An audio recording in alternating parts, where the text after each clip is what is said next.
आज Nehru international school में chess का कंपटीशन चल रहा था।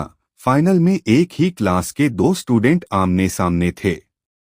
एक का नाम है शिव और एक का नाम था रवि। दोनों के बीच कांटे की टक्कर चल रही थी, लेकिन आखिर में किसी तरह रवि ने शिव को हरा दिया और वह स्टेट चेस टूर्नामेंट के लिए क्वालिफाई हो गया। और तो और गर्ल में शिव की क्रश प्रिया का भी सिलेक्शन हो गया।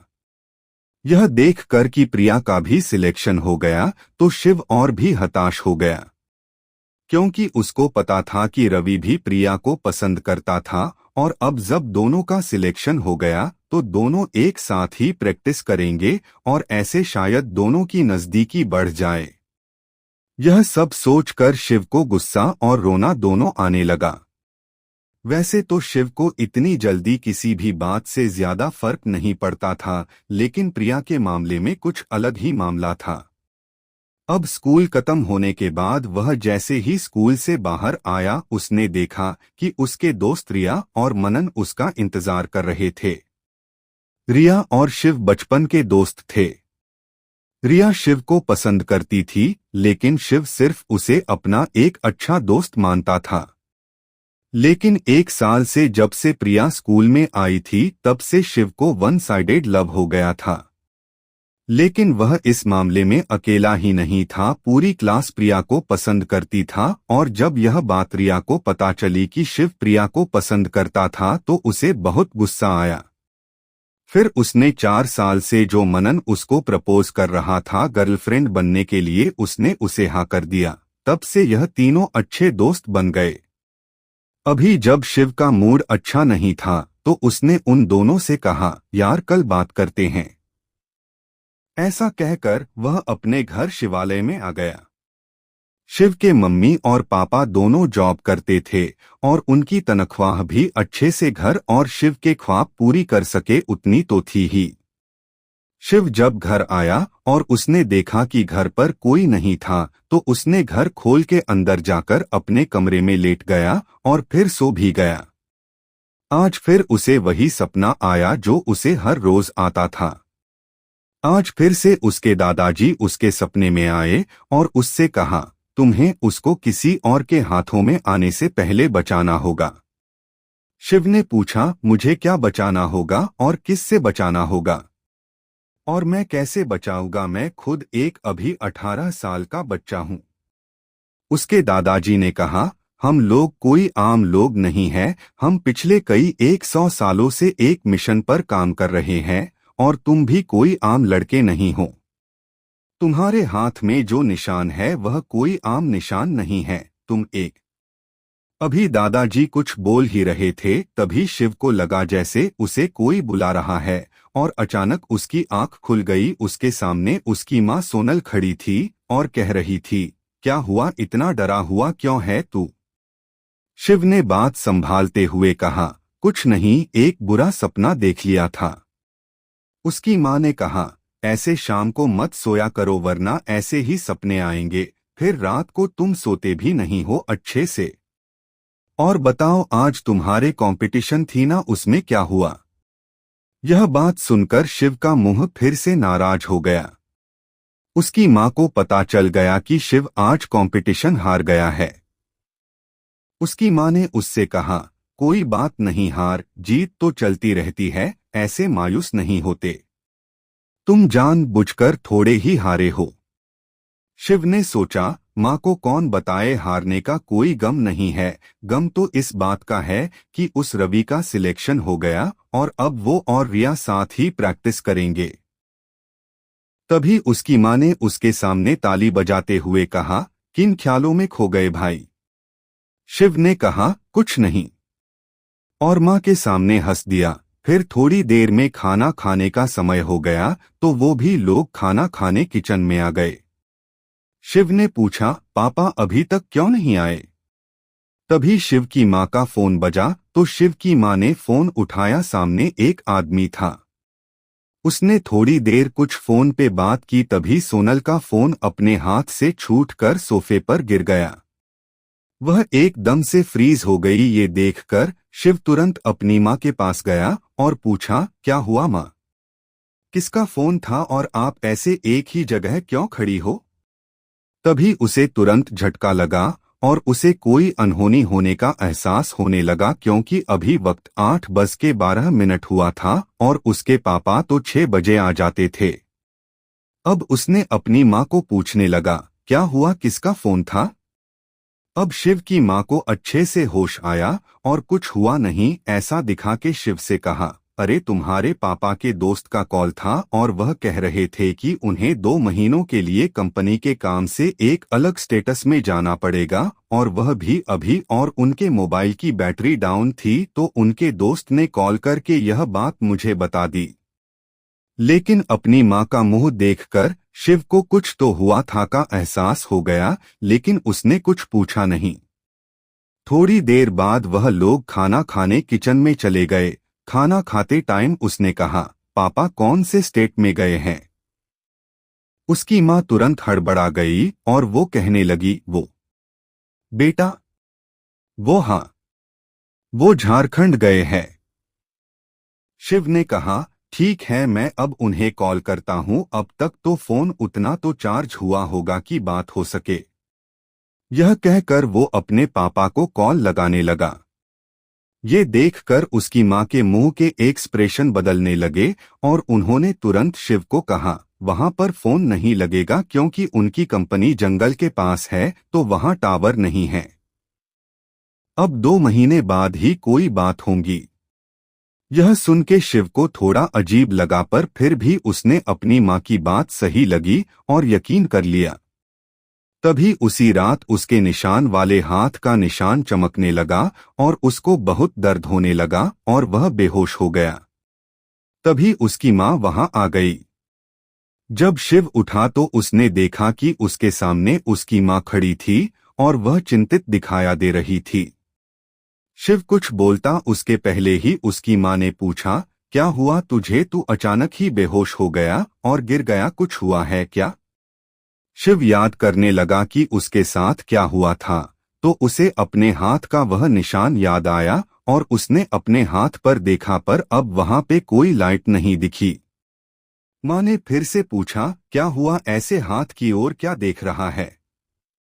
तो वह सोचने लगा कि माँ को सच कहूंगा तो माँ यकीन नहीं करेंगी और वह मुझे पागल समझेगी। माँ को सच कहूंगा तो माँ यकीन नहीं करेंगी और वह मुझे पागल समझेगी। ऐसा सोचकर शिव ने माँ को कुछ नहीं बताया। वह बात को घुमाते हुए बोला, कुछ नहीं माँ, वह मेरा पैर पलंग से टकरा गया और मैं नीचे गिर गया तो सर में दर्द हुआ तो मैं ऐसा ही लेटा रहा। आपको ऐसा लगा कि मैं बेहोश हो गया हूँ। ऐसा कहकर वह हंसने लगा। यह सुनकर उसकी माँ बहुत गुस्सा हुई और बोली, इसमें हंसने वाली क्या बात है? तुझे कहीं चोट तो नहीं लगी? तो शिव ने नमे सर हिला दिया। माँ ने उसके सर पर प्यार से हाथ घुमाया और बोली, अच्छा ठीक है, अब सो जा। ऐसा कहकर माँ जाने लगी। तभी शिव ने देखा उसकी माँ का चेहरा बुझा बुझा सा था और वह कुछ परेशानी में लग रही थी, पर इस बारे में उसने कोई बात नहीं की और अपने पलंग पर लेट गया। रात को शिव को फिर से वही ख्वाब आया, लेकिन उसके दादाजी ने पहली बार उसे कुछ ऐसा कहा कि शिव सोच में चला गया, क्योंकि पहली बार उन्होंने शिव को एक कत के बारे में बताया। पर उन्होंने और कुछ ज्यादा नहीं कहा, सिर्फ कहा कि तुम ही अब दुनिया की आखिरी उम्मीद हो। इतने में शिव की नींद टूट गई। वह सोच में चला गया कि दादाजी कौन से कत के बारे में बात कर रहे थे और क्या बकवास जैसी बात बोल रहे थे कि मैं ही दुनिया को बचा सकता हूँ। वो ये सब सोच ही रहा था कि तभी उसे लगा कि कहीं माँ मुझसे कुछ छुपा तो नहीं रही और पापा को कुछ हो तो नहीं गया, क्योंकि आज अचानक पापा का जाना, मेरे हाथ के निशान में हलचल होना और दादाजी का कत के बारे में कहना, यह सब एक दूसरे से कहीं ना कहीं तो मेल खा रहा है। ऐसा वह सोच ही रहा था कि तभी उसने ठान लिया कि मैं एक बार दादाजी के घर जाके उनके घर में उस कत को ढूंढूंगा, शायद वहां मिल जाए। ऐसा सोचकर वह फिर से सो गया। अगले दिन वह जल्दी जल्दी रेडी हो गया और घर के बाहर निकलने लगा। तभी उसकी माँ ने उससे पूछा, आज कहाँ जा रहे हो? आज तो इतवार है, आज तो छुट्टी है ना। शिव तुरंत बहाना बनाते हुए बोला, मैं मनन के वहां जा रहा हूं, आज उससे मिलने का वादा किया था। यह सुन के उसकी मां ने उससे कुछ और नहीं पूछा। जाते वक्त उसने चुपके से अपने दादाजी के घर की चाबियां ले ली और निकल गया। उसके दादाजी का घर उनके घर से सिर्फ 3 किमी के दूरी पे था। जब उनके दादा दादी गुजर गए तब से वह वहां से यहां शिफ्ट हो गए। शिव अब उसके दादा के घर पे आ गया और चाबी से ताला खोल के घर में दाखिल हुआ। अंदर जाके सबसे पहले वह अपने दादा के कमरे में गया। पूरे घर में उसके पापा के कमरे के बाद वही कमरा सबसे बड़ा था। शिव वहां पे वह कत ढूंढने लगा पर उसे कुछ नहीं मिला। फिर उसने अपने पापा के कमरे में ढूंढा, वहां भी उसे कुछ नहीं मिला। ऐसा करके उसने पूरा घर छान मारा लेकिन उसे ऐसा कोई कत नहीं मिला जिससे उसे अपने सपनों का और कोई निशान का पता चल पाए। आखिर में वह थक हार के बैठ गया और उसने घड़ी में देखा तो अब शाम होने आई थी। अब उसे लगा कि मैं ही पागल हूं कि एक सपने की वजह से ऐसे सब कुछ उलट पलट कर कत ढूंढ रहा हूं।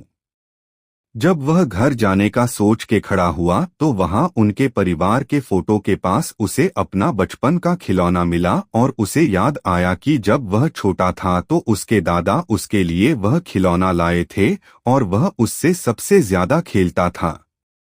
यह सब सोचकर उसके आंखों में आंसू आ गए और उसने वह खिलौना ले लिया। फिर अपने पुराने घर से बाहर निकल आया और अपने घर के लिए निकल पड़ा।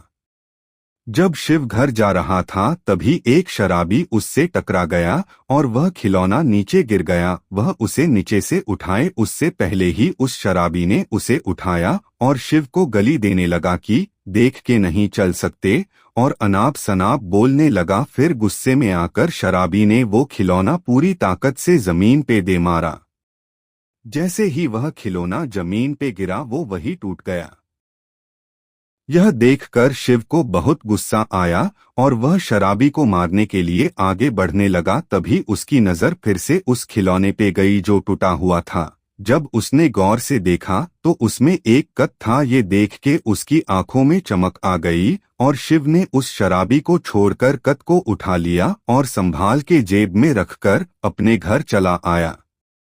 उसने देखा कि आज भी मां मायूस थी। आज फिर उसने पूछा, मां कुछ हुआ है क्या? लेकिन उसकी मां ने उसे देखते ही अपने मुंह की लकीरें बदल दी और हंसने लगी और कहा, कुछ नहीं, ऑफिस के काम के बारे में सोच रही थी। तुम हाथ मुंह धो लो, मैं खाना लगाती हूं। ऐसा कहकर वह रसोई में चली गई। शिव को अब पक्का लगने लगा, कुछ तो ऐसा है जो मेरे परिवार वाले मुझसे छुपा रहे हैं। फिर वह हाथ मुंह धोके खाना खाने बैठ गया। खाना खाने के बाद वह तुरंत अपने कमरे में पढ़ाई करने जा रहा हूं ऐसा कहकर चला आया। अब कमरे में आके उसने कमरे को अंदर से लॉक किया और अपने पलंग पर बैठ गया। शिव ने अपनी जेब में से वो कत निकाला और उसे खोल के पढ़ने लगा। उसमें लिखा था कि बेटा शिव, मुझे पता नहीं यह खत तुम्हें मिलेगा तो मैं जिंदा रहूंगा या नहीं, पर मैं तुम्हें इसमें हमारे एक ऐसे मिशन के बारे बताने जा रहा हूं जो कि सिर्फ हमारे जैसे कुछ लोग कई 100 सालों से कर रहे हैं और हमारी पृथ्वी को दूसरे ग्रह से बचा रहे हैं। इस कत से मैं तुम्हें ज्यादा तो नहीं कह पाऊंगा, लेकिन मैं इसके जरिए बताना चाहता हूं कि तुम कौन हो और तुम्हें आगे क्या करना है। वो निशान जो तुम्हारे हाथों में है वह क्या है? ये सारे जवाब तुम्हें तुम्हारे पापा से मिल जाएंगे। उनको तुम पूछोगे तो शायद वे तुम्हें कुछ नहीं बताएंगे क्योंकि इसमें सबकी जान का खतरा है जो भी इस मिशन में है। तुम्हारे पापा भी अभी मेरे बाद इस मिशन को चला रहे हैं, लेकिन अब दुश्मन इतने ज्यादा और ताकतवर हो गए हैं कि लगता नहीं तुम्हारे पापा उन्हें हरा पाएंगे। तुम्हें खुद को ट्रेन करना होगा और अपने पापा की मदद करनी होगी। तुम्हें अगर इस मिशन में जाना है तो इसके बारे में सब कुछ तुम्हें मेरे दोस्त के बेटे मिस्टर राहुल बख्शी से पता चल जाएगा। उनके पिता भी मेरे साथ इस मिशन में थे, लेकिन राहुल बख्शी पृथ्वी पे रहकर ही इस मिशन को लीड करते हैं। वहां जाके तुम उनसे कहना कि सबसे सुंदर जोड़ी पृथ्वी की चांद से, यह वह कोड है जिससे वह तुम्हें पहचानेंगे और तुम्हें सारी मिशन की डिटेल और तुम्हें खुद से रूबरू करवाएंगे। और आगे तुम मिशन में जाने का सोचो तो मिस्टर राहुल बख्शी पे भरोसा रखना, वे तुम्हारी मदद जरूर करेंगे। अलविदा मेरे बच्चे। यह पढ़कर अब शिव का सर घूमने लगा। वह सोचने लगा कि इतने सालों से मुझे जो ख्वाब आ रहा था वह सच था और पापा कोई दूसरे स्टेट में नहीं बल्कि एक मिशन पे हैं, यानी माँ मुझसे झूठ बोल रही है जिससे मुझे कुछ पता ना चले और मैं टेंशन ना करूं। अब तो मुझे कल मिस्टर राहुल से मिलना ही पड़ेगा। अब शिव ने मन में पक्का करके अगले दिन मिस्टर राहुल की ऑफिस को जाने की तैयारी कर ली और वह अपने हाथों का निशान और अपने पापा कहाँ पे थे वह भी जानना चाहता था। यह सब सोचते सोचते वह सो गया। अगले दिन जब शिव की नींद खुली तो शुभ के 7 बज रहे थे और उसके स्कूल का टाइम शुभ 10 बजे का था। लेकिन आज उसे मिस्टर राहुल से भी मिलना था तो वह आज जल्दी नहा के तैयार हो गया और शुभ का नाश्ता करके स्कूल की ओर निकल गया। वहां सोनल भी ऑफिस जाने को निकली। उसने शिव को कहा ध्यान से जाना और समय से जल्दी लौट आना। शिव हाँ में सिर घुमाते जाने लगा। अभी 9 बज रहे थे और वो दादाजी के बताए पत्ते पर पहुंच गया। वहां एक बड़ी कंपनी की ऑफिस थी। वहां जाके वह रिसेप्शन पे जाके पूछता है मुझे मिस्टर राहुल बख्शी से मिलना, तो उस रिसेप्शनिस्ट ने कहा सर अभी आए नहीं है और उनसे मिलने से पहले तुम्हें अपॉइंटमेंट लेनी होगी। यह सुन के राहुल ने कहा ठीक है, तो मैं मिस्टर राहुल से कब मिल सकता हूँ? इस पे उस रिसेप्शनिस्ट ने कहा सर का आज का शेड्यूल बिजी है, तुम कल 2 बजे सर को मिल सकते हो। यह सुनकर शिव हताश हो गया और वह कंपनी से बाहर निकल गया। अभी वह कंपनी से बाहर निकला ही था कि उसके सामने एक लंबी ब्लैक जैगुआर कार आके खड़ी हो गई। उसमें से एक 41 की उम्र का आदमी बाहर आया, लेकिन उसे देख के लगता न थी था कि वह 41 का होगा, वह सिर्फ 28 का लग रहा था। उसकी बॉडी और फिगर वेल सेट थे। उसे देखते ही शिव को लगा कि हो ना हो यही मिस्टर राहुल है। वह भागते हुए वहां गया और उन्हें ग्रिड किया तो राहुल के बॉडीगार्ड ने उसको साइड कर दिया। तो शिव चिल्लाए मिस्टर बख्शी मुझे आपसे बात करनी है। तो वहां राहुल खड़ा रहा और सॉफ्ट वॉइस में कहा देखो बच्चे मेरा आज का शेड्यूल बिजी है, तुम कल की अपॉइंटमेंट ले लो। ऐसा कह के वह जाने लगे।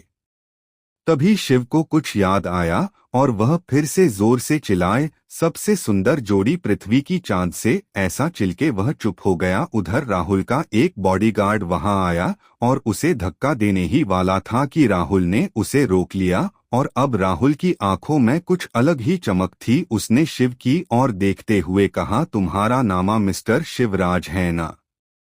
शिव ने हाँ मैं सर हिलाया। राहुल दौड़ता हुआ उसके पास गया और उसे अपने गले से लगा लिया।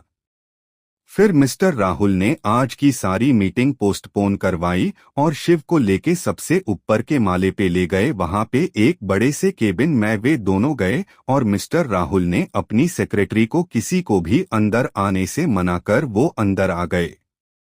उन्होंने शिव को बिठाया और बात शुरू की कि तुम्हारे दादा यानी मिस्टर आनंदराज और मेरे पापा यानी केतन बख्शी 2 पक्के दोस्त थे। तुम्हारे दादा ने मुझे तुम्हारे बारे में बताया था कि एक ना एक दिन तुम यहाँ जरूर आओगे और इस कोर से मिशन के बारे पूछोगे। मुझे पता है कि तुम्हारे दिमाग में अभी कई सवाल है, लेकिन मैं सब पहले से सारू करता हूँ जिसे तुम सब समझ सको। आखिर में अगर इससे तुम्हारे सवाल का कोई जवाब ना मिले तो तुम मुझसे पूछना। यह सुन के शिव ने अपना सिर हाँ में घुमाया। राहुल ने अपनी बात शुरू की कि आज से 156 साल पहले यानी साल 1986 में तुम्हारे दादाजी के दादाजी एक साइंटिस्ट थे। उन्होंने गैलेक्सी में हो रहे बदलाव का निरीक्षण किया और उन्हें पता चला कि इस यूनिवर्स में सिर्फ हम अकेले ही नहीं और भी कई गैलेक्सी और यूनिवर्स है जहां लोग रहते हैं, लेकिन वह सब बहुत ज्यादा खतरनाक और एडवांस टेक्नोलॉजी वाले हैं। यानी तुम यह समझ लो कि अभी जो हम टेक्नोलॉजी यूज कर रहे हैं वह वो लोग 200 साल पहले करते होंगे। यह सुन के शिव हैरान हो गया। मिस्टर राहुल ने अपनी बात शुरू रखते कहा, फिर तुम्हारे दादाजी के दादाजी और उनके टीम के लोगों ने सोचा कि अगर यह लोग एक बार पृथ्वी पर आ गए तो हमारा जीना मुमकिन नहीं। तो उन्होंने एक ऐसी मशीन बनाई जिससे दूसरे ग्रह पर जा सके। तब रॉकेट थे पर उसमें कई दिन लग जाते थे जाने की और आने की। तो उन लोगों ने एक ऐसा मशीन बनता जो तुरंत यानी आंखों के पलकते ही दूसरे प्लेनेट पे हमें पहुंचा दे। पर उसमें पैसे बहुत हो जाते थे और उस वक्त उतने नहीं थे कि हम लोग जाकर वापस आ सके। इसलिए तुम्हारे दादा के दादाजी ने कई ऐसे उनके भरोसे के लोगों की टीम बनाई और सबको टीम में डिवाइड कर पृथ्वी के पास के सभी प्लेनेट पे तैयारी के साथ भेज दिया और उनको एक सूट दिया जो एकदम हल्का और मजबूत था और ऑक्सीजन और दूसरे गैस से मिक्स होके वह ऑक्सीजन उन्हें देगा। वह लोग चले गए वहां और वहां वे लोग 8 साल तक रहे। 8 साल बाद जब मशीन का आने का टाइम हुए तो वहां पे हर एक प्लेनेट पे 120 की टीम भेजी थी, लेकिन उनमें से सिर्फ 12 से 31 लोग ही वापस आ पाए। आके उन्होंने वहां पे क्या सिस्टर है और क्या कुछ हो रहा है, उनका रहने का बोलने का वहां की टेक्नोलॉजी सब के बारे में बताया। यह सब जानकर तुम्हारे दादाजी के दादाजी शोक हो गए। और जब उन्हें पता चला कि गैलेक्सी के बीच वॉर चल रही है, अगर हमने जल्दी कुछ नहीं किया तो हम सब मारे जाएंगे, यह सोचकर उन्होंने वह लोग जो भी सभी प्लेनेट से टेक्नोलॉजी लाए थे उसे मिला के एक चिप तैयार की और उन लोगों को कहा इसमें वह सारा डाटा है जो तुम लोग यहाँ लाए हो, पर यह बस एक ही है। तो सबसे पहले मैं आप लोगों को पूछता हूँ कि आप में से कौन यह चिप लेना चाहेगा। इसमें वह सारी नॉलेज और वो सारी ताकत है जिससे तुम वहाँ के लोगों का सामना कर सकोगे। यह सुन उन लोगों के आंखों में चमक आ गई। पर वाई तुम्हारे दादा के अच्छे दोस्त थर तो उन्होंने कोई जल्दबाजी नहीं दिखाई। फिर उनमें से जो सबसे ज्यादा स्ट्रांग था उसके दिमाग में चिप ट्रांसप्लांट करने का तय किया, लेकिन जैसे ही उस आदमी की बॉडी में ये चिप डाल रहे थे तभी उसके दिमाग में ट्यूमर हो गया और वह वही तड़प तड़प के मर गया। यह देख के दूसरे लोगों ने ना कह दिया। फिर वहां तुम्हारे दादा के दादाजी अकेली रह गए तो उन्होंने अपने अंदर इसे ट्रांसप्लांट किया और वह कामयाब भी हुए। अब तुम्हारे दादाजी के दादा के पास सारी नॉलेज और ताकत थी तो फिर से उन्होंने एक टीम बनाई और सबसे कमजोर प्लेनेट पे जाने का तय किया और उनमें तुम्हारे दादाजी के दादा भी थे। जब वह गए तो इस बार कुछ को छोड़कर सारे के सारे वापस आ गए और वह लोग इस बार वहां के कमांडर को भी खत्म करके आए थे। आके तुम्हारे दादाजी जी ने ऐसी ही दूसरी कई चिप्स बनाई और तुम्हारे दादा के चिप को भी अपडेट किया और अब टेक्नोलॉजी भी हमारे पास अच्छी थी और पैसों की भी कमी नहीं थी। तो अब हम सब लोगे में वह चिप्स डालने लगे और ऐसे हम दूसरे प्लेनेट का सफाया करने लगे। लेकिन जब तुम्हारे दादा के दादा और तुम्हारे दादा के पापा के जाने के बाद अब वह चिप तुम्हारे दादा के पास आई पर वह उनसे जुड़ी नहीं और ये भी चिप सिर्फ एक बार जिस इंसान से जुड़े उसके ही ब्लड रिलेशन में सेट होती है या किसी के भी नहीं। पर तुम्हारे दादाजी के ब्लड में कुछ गड़बड़ हुई और वह चिप तुम्हारे दादा से नहीं जुड़ी। फिर हमारी ताकत कम हो गई। वैसे तो हमने हमारी गैलेक्सी से सारे दूसरे लोगों को हरा दिया पर दूसरी गैलेक्सी के और ताकतवर लोग अब हमारी गैलेक्सी में आने को तैयार थे। अभी तक कई लोगों ने कई प्लेनेट पे जीत पाई है और उनके पास उनकी चिप्स है, लेकिन उसमें तुम्हारे दादा के पास जो चिप थी उतनी इंफॉर्मेशन नहीं है क्योंकि उस चिप में सभी गैलेक्सी की अब तक की सारी टेक्नोलॉजी की अपडेट है। पर जब से तुम्हारे दादा के दादा और दादा के पापा चले गए वह चिप ऐसी ही रह गई। फिर तुम्हारे दादा ने कोई नई चिप ली और वह मिशन के लिए निकल गए। वहां उन्होंने एक मिशन में मेरे दादा केतन बख्शी की जान बचाई और ऐसे उनकी मुलाकात हुई। फिर वह पके दोस्त बन गए। फिर वहां के प्लेनेट का काम खत्म करके वह आए तो तुम्हारे पापा के अंदर वह चिप डालने का तय किया, लेकिन वहां भी सेम जीन्स में एरर आई तो तुम्हारे पापा भी उसे ना ले सके। फिर उनको भी वही तुम्हारे दादा जो चिप यूज करते थे वह नॉलेज को अपडेट करके उसमें और वह पुरानी चिप्स में डाल दिया। तुम्हारे दादा की चिप तुम्हारे पापा में आ गई और तुम्हारे दादा के दादा की चिप ऐसी ही रही। अब हमारे पास पैसे और टेक्नोलॉजी की कोई कमी नहीं थी, इसलिए सब लोग जब चाहे अपने घर आ जाते थे। और तुमको इतना तो पता होगा कि टाइम तो हर प्लेनेटस का अलग अलग था, यानी यहाँ का एक दिन तो वहाँ के 10 दिन या एक महीना या एक साल कुछ भी होता था। तो तुम्हें लगता कि तुम्हारे पापा शुभ जाते हैं और रात को आते हैं, लेकिन वह जाते थे और 20 दिन बाद आते थे। लेकिन जब तुम्हारा जन्म हुआ उसके 2 साल बाद तुम सीढ़ियों से नीचे गिर गए थे तो तुम्हारे सर में चोट आई थी तो तुम्हें अस्पताल ले गए। वहां तुम्हारे सिर से खून गिर रहा था तो उसका सैंपल लेके तुम्हारे दादाजी मेरे पापा के पास आए और लैब में टेस्ट किया तो वह चिप तुम्हारे डीएनए से मैच हो गई। फिर हमने तुम्हें उस अस्पताल से शिफ्ट करके उस लैब में ले गए और वह चिप डाल दी, साथ ही कुछ तुम्हारे दादा के मैसेज भी डाल दिए जिसे वह तुम्हें कुछ कुछ टाइम पे कुछ बता सके। फिर 2 दिन पहले तुम्हारे पापा को पहली बार दूसरे यूनिवर्सल के प्लेनेट पे भेजा गया, पर फिर जैसे ही हमने तुम्हारे पापा को उस नए प्लेनेट पे भेजा तो हमारा उनसे कांटेक्ट टूट गया और फिर कोई कांटेक्ट नहीं हुआ। यह सुन के शिव एकदम शॉक में आ गया और उसने पूछा मेरे पापा उस प्लेनेट पे कब से है? तो मिस्टर राहुल ने जवाब देते हुए कहा यहाँ का एक दिन वहाँ के 6 माह के बराबर है। यह सुनकर शिव और टेंशन में आ गया। फिर उसने कहा यानी पापा वहाँ पे 1 साल से है। इस बात पे राहुल ने हाँ में सर हिलाया। तो शिव ने कहा वह ठीक तो होगे ना? इस बात पे मिस्टर राहुल ने कहा वह तो पता नहीं क्यों अब हम उनसे कोई संपर्क कर नहीं पा रहे, पर वह चिप जो उनके अंदर है वह अभी भी एक्टिव है, मतलब वह अभी जिंदा तो है ही, पर उस प्लेनेट पर कहाँ है वह पता नहीं। ये सुनकर शिव को थोड़ा चैन मिला कि उसके पापा अभी जिंदा तो है, पर फिर उसे कुछ याद आया और कहाँ पर परसों मेरी माँ को एक कॉल आया था, उसमें कोई कह रहा था कि पापा तो झारखंड गए हैं। उस पे मिस्टर राहुल बोले वह मैंने ही कॉल किया था, लेकिन तुम्हारी माँ को मैंने सब सच बताया था। यह सुनकर शिव सोचने लगा यानी माँ को सब पता है पर वह मुझसे ये सब छुपा रही है। तो अब शिव आगे बोला पर जब 2 महीने बीत जाएंगे और पापा के आने का वक्त होगा तो उनकी उम्र तो 30 साल बढ़ गई होंगी, यानी शायद से ही वह ठीक वापस आ सके। इस बात पे मिस्टर राहुल हंसने लगे। यह देख के शिव कंफ्यूज खड़ा रहा। उन्होंने फिर कहा अरे अभी मैंने कहा अब टेक्नोलॉजी बहुत आगे बढ़ चुकी है और हमारे पास तो दूसरे प्लेनेट की भी टेक्नोलॉजी है।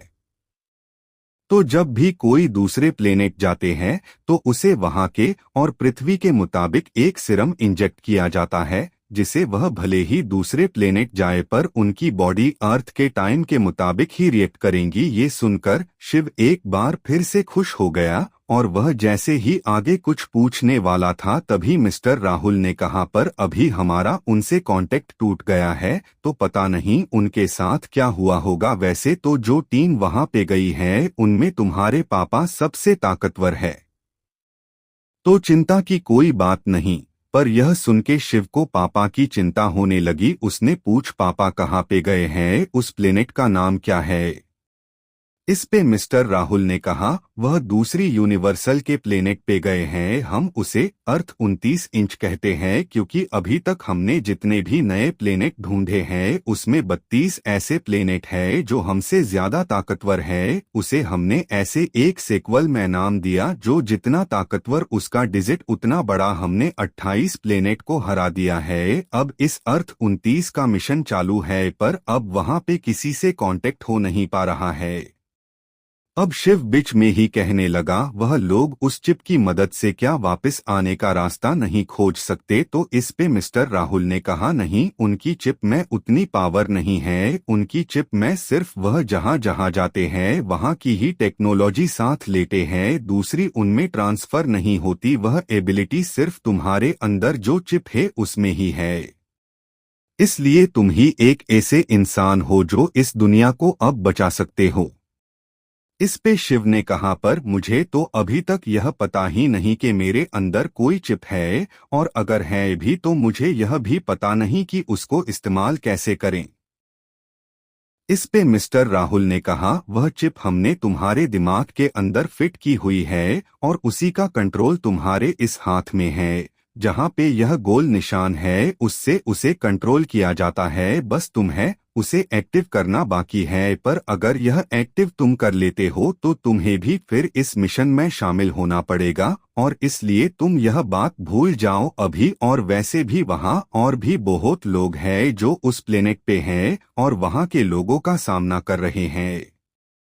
इस पे शिव ने कहा, वहां के लोगों के पास ऐसी कौन सी टेक्नोलॉजी है जो वह लोग हमसे इतने ज्यादा ताकतवर है?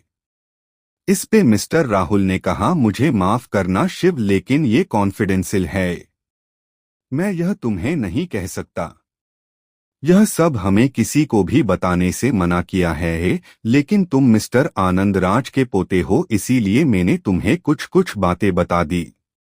इस पे शिव ने कहा, पर इससे बताने से क्या प्रॉब्लम होगी? तो मिस्टर राहुल ने कहा, जैसे तुम्हारे दादा के दादा ने यह खोज करके मिशन शुरू किया था तो उनके ही लेब के एक आदमी जो आहूजा फैमिली का था उसने अपने पैसों से ही ऐसी मशीन बनाई और वह भी ऐसे ही प्लेनेट पे लोगों को भेजने में लगा है।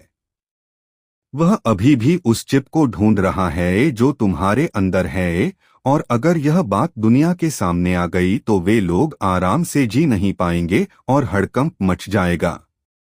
यह सुनकर शिव ने कहा, हम ठीक है। पर अभी शिव बात कर रहा था कि राहुल ने शिव को कहा, शायद अभी तुम्हें स्कूल जाना चाहिए। यह सुन के शिव ने वहां घड़ी में टाइम देखा तो 10 बजने में सिर्फ 15 मिनट ही बाकी थे। पर शिव को अब आज स्कूल जाने में कोई दिलचस्पी नहीं आ रही थी, क्योंकि उसे आज अपने पापा के बारे में और जानना था। लेकिन जब उसने यह बात मिस्टर राहुल को कही तो उन्होंने कहा, आगे की बात हम कल इसी टाइम कर लेंगे, अभी तुम स्कूल जाओ।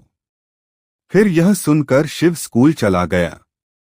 आज जब वह स्कूल में अपने क्लास में गया तो उसने देखा कि प्रिया क्लास में नहीं है, तो उसने अपने दोस्त मनन से पूछा कि ये रिया आज स्कूल में नहीं आई क्या? तो उसने कहा, आई तो है, लेकिन वह और रवि स्टेट लेवल चेस में सेलेक्ट हुए हैं तो दोनों आज मॉर्निंग में प्रैक्टिस कर रहे हैं होले में। यह सुन के शिव मायूस हो गया। तभी उसका मुंह देख के चिढ़ाते हुए प्रिया उसे बोली, हाँ हाँ देखो दीवाना कैसे उदास हो गया।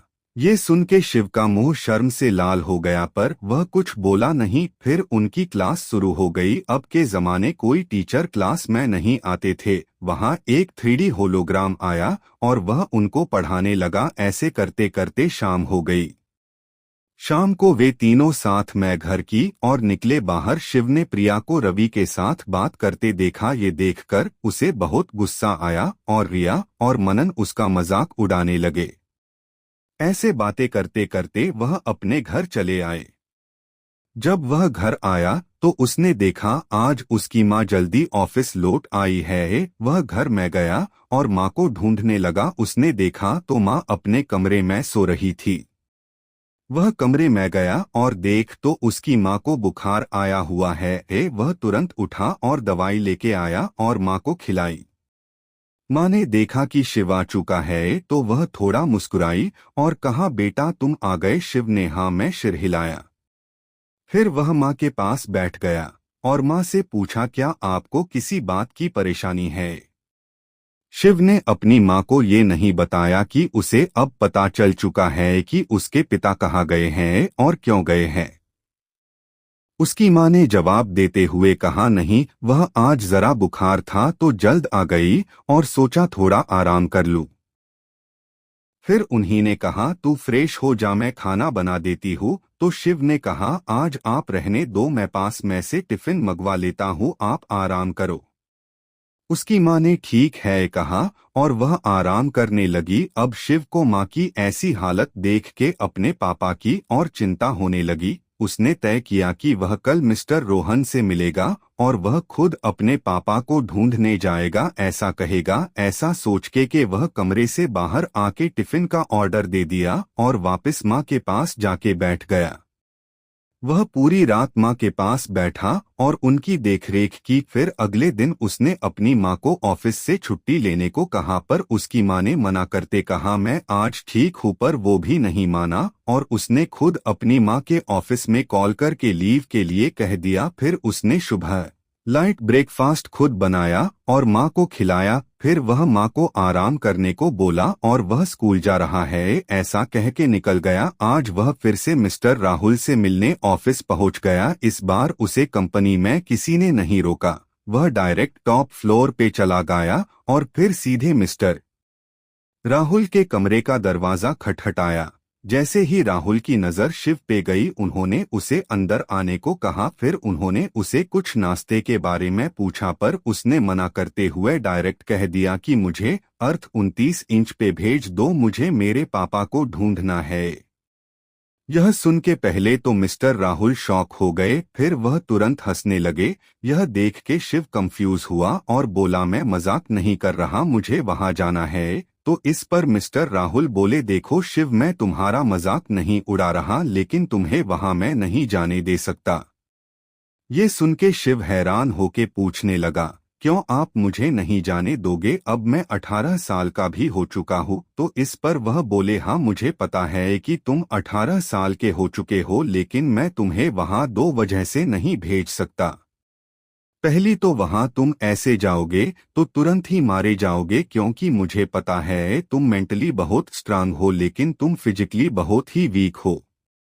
वह तुम्हें चुटकी में मसल सकते हैं और तुम उनका कुछ नहीं बिगाड़ पाओगे। और मान लो हमने तुम्हें ट्रेन कर भी दिया और केपेबल बना भी दिया, फिर भी दूसरी और सबसे बड़ी वजह यह है कि तुम्हारी माँ को हम क्या कहे, क्योंकि तुम्हारे मम्मी पापा तुम्हें इन सब से दूर रखना चाहते हैं। यह सुन के शिव गहरी सोच में चला गया और तभी फिर से उसके हाथ का निशान चमकने लगा और उसके सिर में तेज दर्द उठा।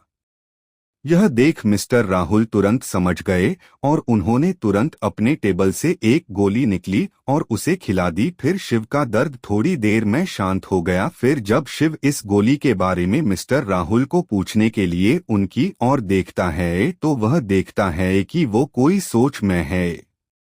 तभी राहुल ने देखा कि शिव उन्हें ही देख रहा है, तो वे उसे तुरंत पूछते हैं कि तुम्हारा ये निशान कब से चमक रहा है। ये सुन के शिव पहले तो घबरा जाता है, पर फिर कुछ सोच के वह कह देता है कि जब आपने घर पे कॉल किया था और पापा के बारे में बताया था, उसी रात पहली बार ये चमक रहा था और फिर मैं बेहोश हो गया। फिर उसने आगे की सारी बात बताई और कहा फिर वह सिर्फ आज चमक रहा है। यह सुन के मिस्टर राहुल फिर से किसी सोच में चले गए। जब शिव ने मिस्टर राहुल को फिर से किसी सोच में देखा तो उसे शक होने लगा कि जरूर कुछ ऐसी बात है जो मेरी इस चिप के बारे में इन्हें पता है और वह मुझे बता नहीं रहे। ऐसा सोच के वह मिस्टर राहुल को कहने लगा कि क्या आप मुझसे कुछ छुपा रहे हो इस चिप को लेके, मतलब ऐसा कुछ जो मुझे पता होना चाहिए और मुझे पता नहीं है। यह सुन के राहुल शिव की और गौर से देखने लगे। फिर उन्होंने कुछ सोचते हुए कहा एक बात और थी जो मैंने अभी तक तुम्हें नहीं बताई। शिव ने कहा वह कौन सी बात है? तो मिस्टर राहुल ने जवाब देते हुए कहा तुम्हारे अंदर जो चिप है वह पहले जब बाहर थी और तुम्हारे दादाजी के अंदर डाल रहे थे तो वह उनमें ट्रांसप्लांट नहीं हुई, तो हमने उनके अंदर एक नई चिप डाल दी, मगर भविष्य में शायद कोई अनहोनी ना हो और हो तो हमें तुरंत पता चले, इसलिए हमने उसका एक कनेक्शन तुम्हारी इस चिप में दे दिया। यानी उस चिप के यूजर पे जब कोई बहुत बड़ी मुसीबत आती है तो यह सिग्नल देने लगेगा। जब यह बात शिव ने सुनी तो पहले वह कुछ सोचने लगा, फिर अचानक उसका चेहरा टेंशन में आने लगा और वह बोलने लगा मतलब अभी तो यह चिप मेरे पापा के पास है, मतलब वह कोई बहुत बड़ी मुसीबत में है। यह सुनते ही शिव बेहोश सा हो गया। मिस्टर राहुल ने उससे संभाला और कहा, चिंता मत करो, सब ठीक हो जाएगा। मगर सच तो वह दोनों जानते थे कि अभी बहुत बड़ी मुसीबत आ गई है और वक्त भी कम है। शिव अब उठा और जुनून भारी आंख लिए मिस्टर राहुल की ओर देखते हुए कहा, अब कुछ भी हो जाए मुझे इस मिशन में जाना है, आप मुझे प्लीज अर्थ 29 पे भेज दो। शिव की आंख का जुनून देख मिस्टर राहुल समझ गए कि अब यह नहीं मानेगा। तो आखिरी बार उन्होंने शिव से कहा, एक बार अगर तुम वहां चले गए तो सालों तक तुम अपने घर से दूर हो जाओगे, भले ही यहाँ कुछ महीने ही क्यों ना बीते, पर वहां सालों बीत चुके होंगे और वहां पे तुम्हें कुछ हो जाता है तो फिर कोई इसकी रेस्पॉन्सिबिलिटी नहीं लेगा। अभी मिस्टर राहुल सब बता रहे थे कि शिव बोलने लगा, मुझे पता है पर मैं फिर भी जाना चाहता हूँ।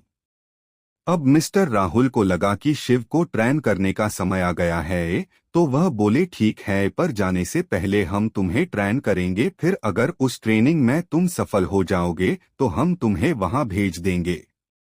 शिव ने कहा, ट्रेनिंग में कितना वक्त लगेगा? तो इसके जवाब में मिस्टर राहुल बोल, 4 से 5 महीने। ये सुन के शिव आग बबूला हो उठा और बोला, उतना तो वक्त भी नहीं हमारे पास, मेरे पापा को तब तक कुछ हो ना जाए। यह सुन के मिस्टर राहुल हंसने लगे। यह देखकर शिव और गुस्सा हो उठ पर वह कुछ और बोलता उससे पहले मिस्टर राहुल बोले, पागल, मैंने 4 से 5 महीने कहे जरूर है, पर यहाँ के नहीं।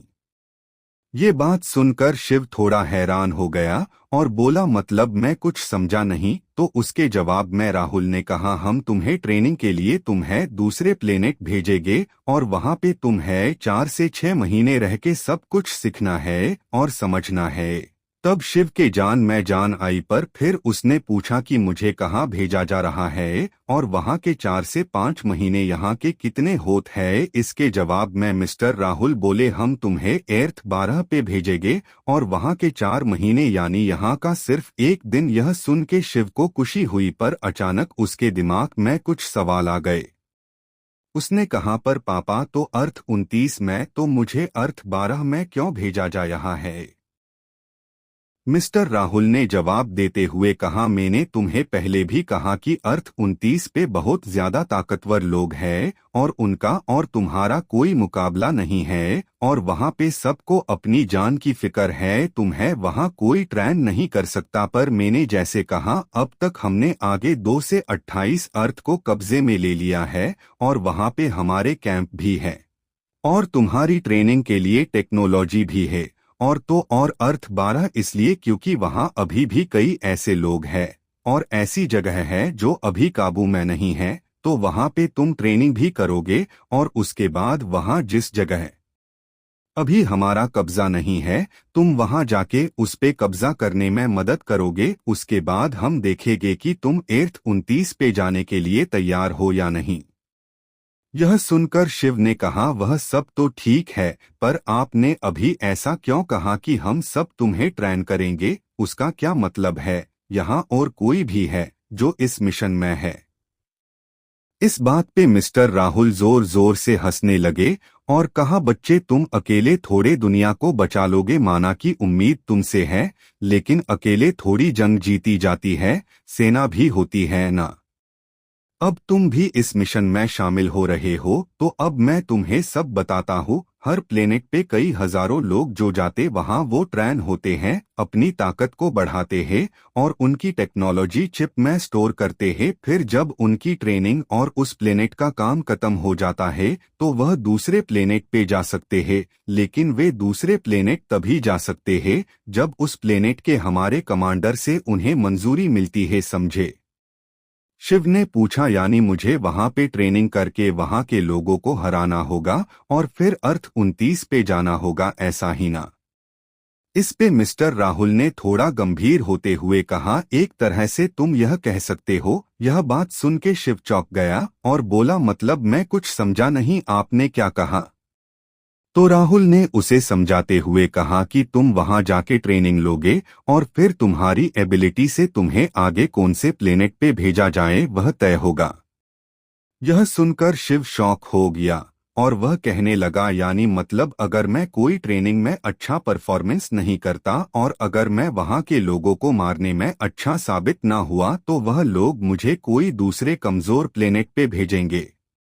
इस पे राहुल ने कहा देखो शिव, वहां तुम्हें ट्रेनिंग मिलेगी, फिर अगर तुम सबसे अच्छा या फिर बहुत अच्छा परफॉर्मेंस करते हो तो वो तुम्हें ताकतवर मानेंगे और तुम्हें अर्थ 29 पे भेज देंगे, मगर तुम ट्रेनिंग में फेल हुए तो वह तुम्हें एर्थ 12 से भी नीचे के प्लेनेट पे भेज देंगे जब तक तुम अच्छे से ट्रेन ना हो जाओ। अगर तुम ठीक परफॉर्म करते हो तो तुम्हें 2-3 लेवल उप के एर्थ में वे भेजेंगे, मगर तुम्हें एर्थ 29 में जाना है तो तुम्हें वहां सभी ट्रेनिंग में अव्वल रहना होगा और वहां के सारे मिशन सही समय पे खत्म करने होंगे। शिव ने कहा पर आप तो कह रहे थे कि मैं वहां ट्रेनिंग करके और वहां के मिशन करके डायरेक्ट एर्थ 29 में भेज दिया जाऊंगा। इस पर राहुल ने जवाब देते हुए कहा कि देखो मेरे पास इतनी अथॉरिटी नहीं है कि मैं तुम्हें कहाँ भेजना है वह तय कर पाऊं। जो नए लोग ज्वाइंट होते हैं वह लोग तो अर्थ 2 से शुरू करते हैं, पर मैंने उनको तुम्हें किसी तरह एर्थ 12 पे आने के लिए मना लिया है। तुम्हें वहां जाके बहुत मेहनत करनी होगी और सबसे बेस्ट रहना होगा। और एक जरूरी बात, वहां किसी को भी यह बात पता चलनी नहीं चाहिए कि तुम्हारे दादा का नाम आनंद राज है और वह चिप जो तुम्हारे अंदर है वह वही खास चिप है। शिव ने कंफ्यूज होते हुए पूछा और ऐसा क्यों? तो राहुल ने कहा कि सब हमारे भरोसे के ही है, लेकिन हमें लगता है कुछ लोग मिस्टर आहूजा के आदमी भी है जो हमारी जासूसी कर रहे हैं और वहां पे हम लोगों की न्यूज पहुंचाते हैं। और अगर हमारे लोगों को पता चला कि तुम्हारे पास जो चिप है वह सबसे पावरफुल है तो हमारे लोग भी तुम्हें मारने से पीछे नहीं जाएंगे। इसलिए वहां पे कोई भी तुम्हें मिले वह भले मेरा ही दोस्त या मैं उसको तुमसे क्यों ना मिलाऊं, पर यह बात किसी को भी नहीं पता चलनी चाहिए। यह सुन अब शिव समझ गया कि ये मिशन जैसा वह समझ रहा है उतना भी आसान नहीं, पर उसने मिस्टर राहुल की ओर देखते हुए कहा ठीक है मिस्टर राहुल। फिर मिस्टर राहुल एक फॉर्म लाए और उस पे उन्होंने शिव को साइन करने को कहा। शिव ने कहा यह क्या है? तो मिस्टर राहुल ने कहा यह तुम खुद अर्थ 12 पे जा रहे हो और अगर तुम्हें कुछ हो जाता है तो उसके जिम्मेदार तुम खुद होंगे ऐसा है, और यहाँ पे तुम्हें एक चिप मिल चुकी है ऐसा लिखा। ये सुनकर शिव ने चौंकते हुए पूछा चिप?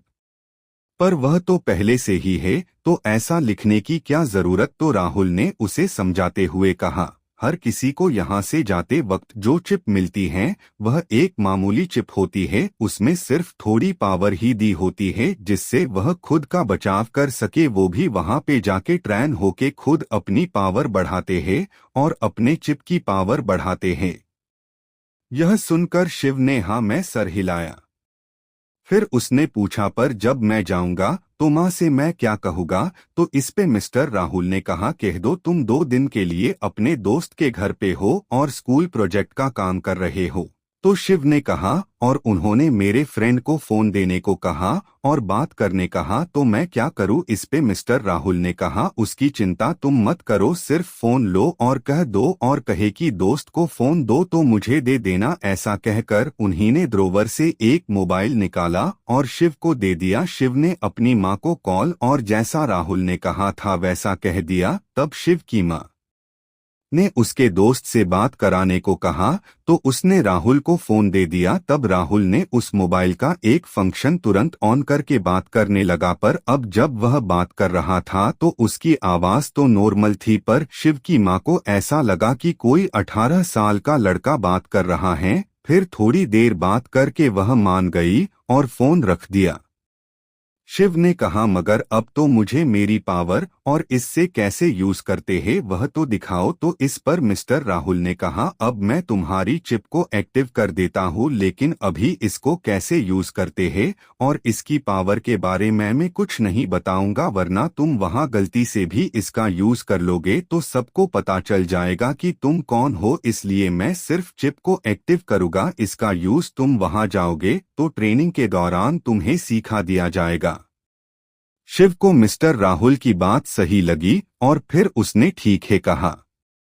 तो मिस्टर राहुल ने आगे कहा, तो चलो आज तुम्हारी चिप को मैं एक्टिव कर देता हूँ। ऐसा कह के वह केबिन के बाहर जाने लगे और शिव उनके पीछे पीछे वे अपने केबिन के बाहर आके जहाँ पूरे कंपनी के पानी सप्लाई था उस ओर जाने लगे। यह देख के शिव थोड़ा हैरान हो गया और पूछने लगा, हम कहाँ जा रहे हैं? तो मिस्टर राहुल बोले, तुम मेरे पीछे पीछे आओ। वह लोग वहां पे जाके एक छोटे केबिन के अंदर चले गए। वहां एक आदमी था, उसने मिस्टर राहुल को देख के ग्रिड किया। फिर वे लोग उस केबिन में चले गए। शिव ने देखा वहां एक लिफ्ट थी। वे उसके अंदर चले गए। उसने देखा लिफ्ट में सिर्फ 3 बटन है। राहुल ने सबसे नीचे का बटन दबाया और लिफ्ट नीचे जाने लगी। शिव को लगा शायद हम नीचे जा रहे हैं, लेकिन जब थोड़ी देर बाद लिफ्ट का दरवाजा खुला तो वे एक बड़ी लैब के अंदर थे। वहां तकरीबन 30 से 40 लोग थे और उनमें से कुछ कंप्यूटर पे काम कर रहे थे और कुछ लैब में केमिकल के साथ एक्सपेरिमेंट कर रहे थे। फिर वे लोग एक बड़े से कमरे के अंदर दाखिल हुए। वहां एक बड़ा सा कंप्यूटर था और एक इंसानों को स्कैन करें ऐसी स्कैनिंग मशीन थी। वे लोग वहां चले गए। फिर मिस्टर राहुल ने उसे यह दिखाते हुए कहा, जो दूसरे प्लेनेट जाता वह पहले यहां से अपनी चिप सेट करवाते हैं, पर तुम्हारे पास तो पहले से ही है, पर हमें कंप्यूटर में इसकी एंट्री दिखानी होगी जिससे दूसरों को लगे कि तुमने अभी अभी चिप लगवाई है। ऐसा कहकर वह एक नई चिप लेते हैं और उसकी एंट्री कंप्यूटर में करते हैं और फिर उस चिप को वह तोड़ के कबाड़ में फेंक देते हैं और फिर शिव के हाथ को वह उस स्कैनिंग मशीन की और लाके वहां पे रख देते हैं। फिर मशीन हाथ को स्कैन करके चिप की डिटेल उस नई चिप के साथ लिंक कर देते हैं जिससे किसी को कोई शक ना हो। शिव ये सब गौर से देख रहा था। फिर जब सब हो गया तो मिस्टर राहुल ने शिव से पूछ, इस चिप का नाम क्या रखना है? यह सुन शिव मिस्टर राहुल की ओर देखने लगा तो मिस्टर राहुल ने कहा, हर एक चिप का नाम होता है क्योंकि कि तुम्हें स्टार्टिंग में उसे जब तक तुम अच्छे से यूज करना ना सीख जाओ तो तुम्हें कमांड देने से पहले उसे उसके नाम से बुलाना होगा, तभी वह ऑन होंगी। यह सुनकर शिव सोचने लगा कि चिप का क्या नाम दिया जाए। कुछ देर सोचने के बाद